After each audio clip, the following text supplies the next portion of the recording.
बिहार के उप मुख्यमंत्री विजय कुमार चौधरी ने जलवायु परिवर्तन और बढ़ती गर्मी को लेकर प्रेस कॉन्फ्रेंस में चिंता जताई।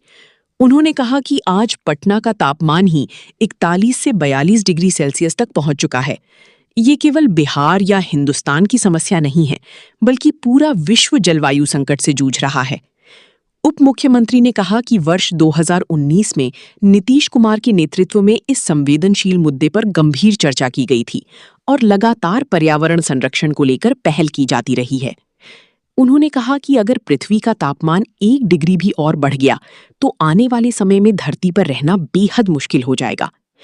विजय चौधरी ने कहा कि देश के प्रधानमंत्री नरेंद्र मोदी ने भी लोगों से अपील की है कि वाहन का इस्तेमाल जरूरत के हिसाब से करें।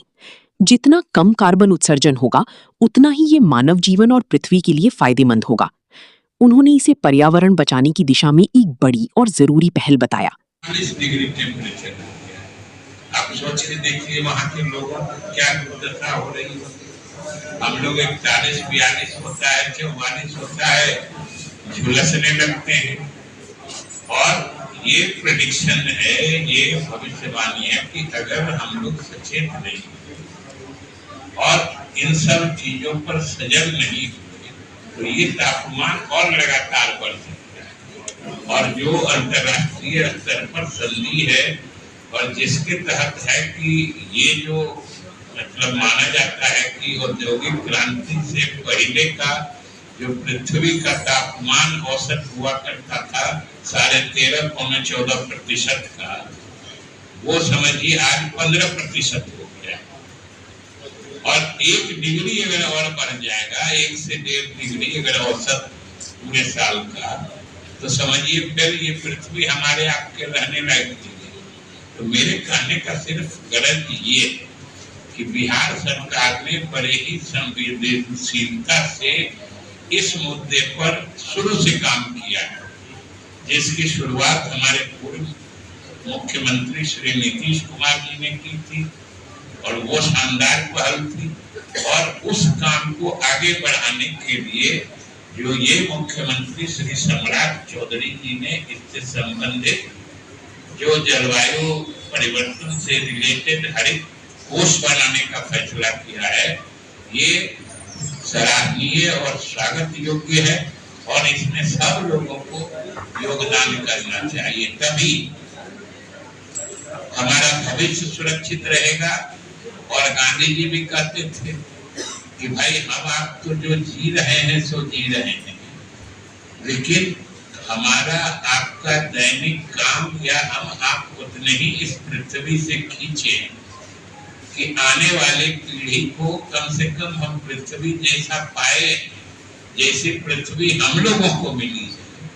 आने वाली पीढ़ी के लिए भी कम से कम वैसे पृथ्वी रहने, और इसके लिए उपाय हो रहे हैं।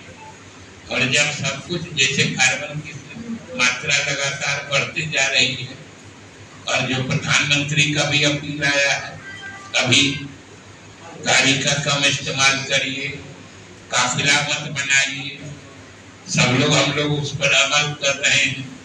तो जितना कार्बन उत्सर्जन कम होगा उतना ही वातावरण में गर्मी भी घटेगी, कार्बन की मात्रा भी घटेगी। इसलिए हम आप लोगों के माध्यम से बिहार के सारे लोग, सारे व्यवसायी लोग, उद्योगपति लोग से भी अनुरोध करेंगे ये बिहार के वातावरण को, एनवायरनमेंट को बचा के लोगों के लिए अच्छा स्वास्थ्यवर्धक बनाना है।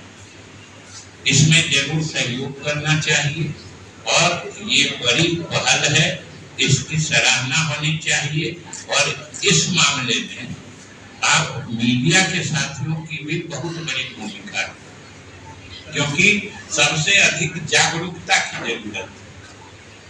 और इसमें छोटी छोटी चीजें, छोटी छोटी बात जो होते हैं ना, उसी का असर बहुत बड़ा होता है। बिजली कम खर्च करना, पेट्रोल डीजल कम खर्च करना, अपने आदतों में बदलाव लाना, इन सब चीजों से बहुत बड़ा असर पड़ता है। इसीलिए आज हमने सोचा कि क्योंकि ये न सिर्फ हमारे दैनिक जीवन से जुड़ा प्रश्न है, और प्रश्न है जिस पर पूरी दुनिया अभी चिंतित है और विमर्श कर रही है, और उसके संबंध में बिहार सरकार ने निर्णय लिया है। और वैसे मुद्दे पर जो पहले से ही बिहार सरकार के संज्ञान में रही है और उस पर कार्रवाई होती रही है, उसको आगे बढ़ाने का निर्णय हुआ है। इसको जरूर आपके माध्यम से बड़ी स्पष्टता से बिहार के आम लोगों को भी समझना चाहिए। इसीलिए हमने आज आप लोगों को बुलाकर कष्ट दिया है कि आपके माध्यम से ये बात सही ढंग से लोगों तक पहुंचे। सर पैसे खर्च करेंगे। शिक्षक जो है आज भी आंदोलन कर रहे हैं कि हमें समय पर सैलरी नहीं मिल रही है। नेता पर शिक्षक कर रहे हैं, हमें समय पे सैलरी। ये आपको पर्यावरण और शिक्षक का संबंध कहाँ सरकार कर सकती है कि बिहार में अपने लेवल से स्टेट टैक्स को कम किया जाए, क्योंकि 5 टॉप राज्यों में बिहार है। अगर तेल के दाम देखेंगे 110 पार है, क्या आप लोग विचार करेंगे? आप वित्त मंत्री भी रह चुके हैं सर। पेट्रोल डीजल के जो दाम बढ़ रहे, जो दुनिया के हालात हैं, जो खाड़ी में युद्ध चल रहा है, दाम में जो बढ़ोतरी का दर है, वो भी समझिए कई देशों की तुलना में यहाँ पे नियंत्रित रखा गया है।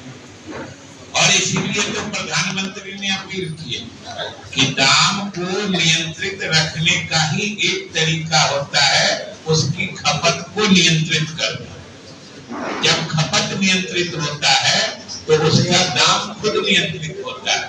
और बिहार सरकार की तरफ से पूरी कोशिश चल रही है कि जो प्रधानमंत्री की अपील है उसके तहत हम लोग काम करके खपत को कम करें, कार्बन उत्सर्जन कम करें, और खाड़ी युद्ध का जो प्रभाव आ रहा है उसका हम लोग न्यूनतम स्तर तक ले जाएं। सर जिस